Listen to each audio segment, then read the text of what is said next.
Nah, persiapan buka toko online di marketplace. Yang pertama adalah tentukan dulu produk yang akan kita jual. Mau apa dulu? Nah, makanya saya tanya ke Pak Mas Agung yang admin peserta, kalau bisa kalau punya produk bawa aja, kita jajal langsung. Jadi kita harus tentukan dulu nih sebelum melangkah ke depan, kita ini mau jualan apa dulu, gitu. Tentukan. Kemudian langkah berikutnya adalah riset pasar. Tentukan dulu kita mau jualan apa, kemudian kita riset pasar terkait produk yang akan kita jual. Cek kompetitor kita berapa, masang harganya berapa, kualitasnya seperti apa, dilihat dari ulasan-ulasan para pembeli. Ya, ini baru awal nih, awal materi nih. Jadi tentukan dulu kita mau jualan apa, kemudian kita cek pasar langsung di Shopee. Ya, ini rata-rata ini udah punya produk belum? Mohon maaf, udah ada. Oh, alhamdulillah. Berarti tinggal ngegasin. Setelah riset pasar, kita sudah kebayang. Oh, ini udah banyak yang dijual segini nih. Contohnya kita mau menjual 100.000, modalnya kita 95.000. Itu orang lain menjual 100.000. Gak usah khawatir, jangan takut. Ulasannya udah 10.000, jangan takut. Kita punya strategi, punya cara, punya teknik untuk supaya kita juga banyak yang beli. Bagaimana caranya? Ya saya kasih gambaran aja. Kita pasang varian harga. Produk yang kita jual contohnya belangkon. Mohon maaf, belangkon yang barusan. Itu saya jual 129.000 Pak di Shopee. Banyak yang dijual 90.000. Kita jual berapa? 129. Tetapi kita punya varian topi lain yang harganya 70.000 Pak. Dipasang di varian iklan itu sehingga akan tertera gambarnya belangkon, harganya 70.000, padahal 129.000 nanti kalau udah dibuka variasi belangkon itu ada gambaran. Kalau mungkin kalau udah belanja banyak nih yang oh ternyata gini ya, nanti bisa di setting. Kita tidak mau bohong loh, judulnya juga kan belangkon, tetapi variasinya ada variasi topi lain, ditulis di variasinya, variasi topi pet contohnya, atau topi apa itu harganya emang 70.000. Tetapi nanti kalau orang melihat ini 70.000 sehingga kita tidak usah bergeming dengan yang menjual 90.000. Ya, banyak teknik-teknik untuk penjualan yang ini. Bahkan para miliarder dari online yang jualannya sehari-harinya bisa ribuan, itu rata-rata menggunakan teknik itu. Oke, kita lanjut. Setelah kita riset pasar, kemudian kita bikin nama lapak. Bikin nama lapaknya kalau bisa yang singkat, unik dan mudah diingat. Jangan terlalu panjang nama tokonya. Toko Berkah Jaya Semesta. Kalau bisa yang simpel lah, 2 kata.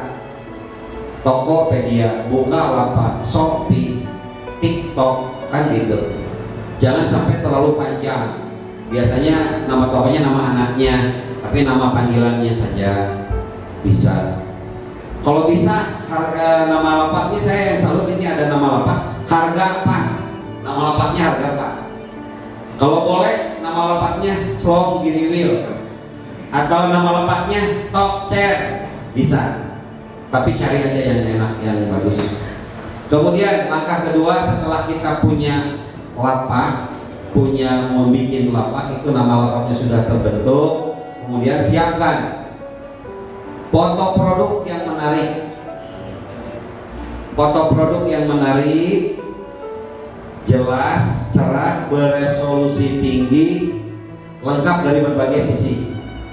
Objek pemotretan depan, samping kiri, samping kanan, belakang, kalau bisa bawah, atas, lengkap sehingga nanti kita nggak bakalan kerepotan. Banyak yang nanya, kalau kita cuma jualan jaket gini, pajang jaket ya, cepret depan belakang, nanti bakal ada yang nanyain itu dalamannya gimana bang.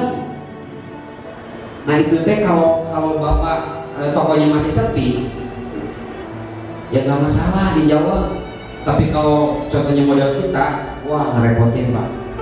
Makanya kita sekumplit mungkin, depan, belakang, samping kiri, samping kanan, dalamannya seperti apa, ada sapunya, model kurinya seperti apa kalau jaketnya, sehingga itu untuk mengurangi, karena yang nanya itu kalau udah banjir orderan banyak pak, bahkan banyak yang nggak kehandle. Nah itu kelemahannya di kita. Sebelum kita berhasil berjualan banjir orderan, kita ya masih kuat menjawab chattingan 1, 2. Kalau udah mau meludak, nah itu lemahnya di kita itu harusnya kan nambah karyawan untuk handle chat itu. Biasanya langsung dia agak-agak jutek, agak-agak judes, dan dia slow respon. Nah itu yang harus diperhatikan. Jadi kita harus menyesuaikan. Kalau memang udah banjir orderan ya tambah karyawan, sehingga kita pelayanannya tetap optimal. Kemudian setelah kita membuat foto yang bagus, kita buat judul produk yang menjaring kata kunci. Nah ini poin penting pak ya, poin penting nih pak. Foto, judul, dan satu lagi di bawah nanti deskripsi pak. Foto sudah harus jelas, jernih, resolusi tinggi, lengkap dari berbagai ukuran, dari berbagai sisi. Kemudian yang kedua ini nih, judul pak. Judul iklan harus menjaring kata kunci yang kita jual pak. Jangan sampai kemana-mana.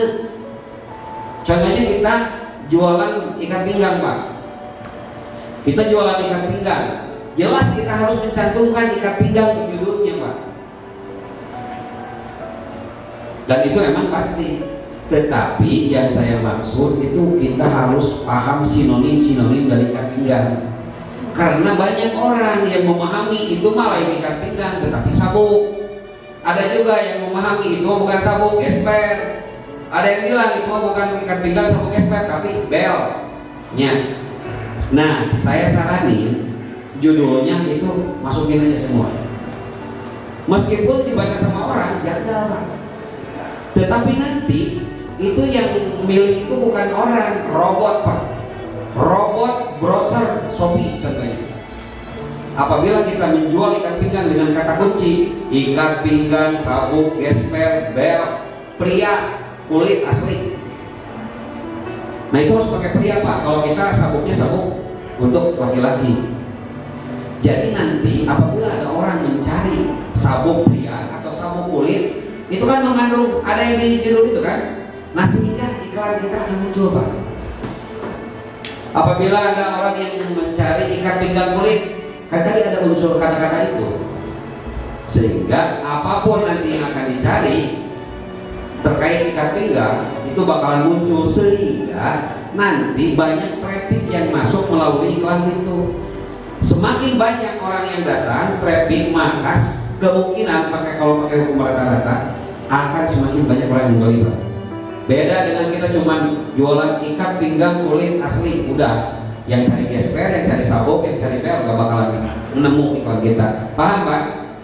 Oke, itu masalah judul pak. Yang ketiga adalah deskripsi pak. Deskripsi produk, penjelasan detail tentang produk yang kita jual.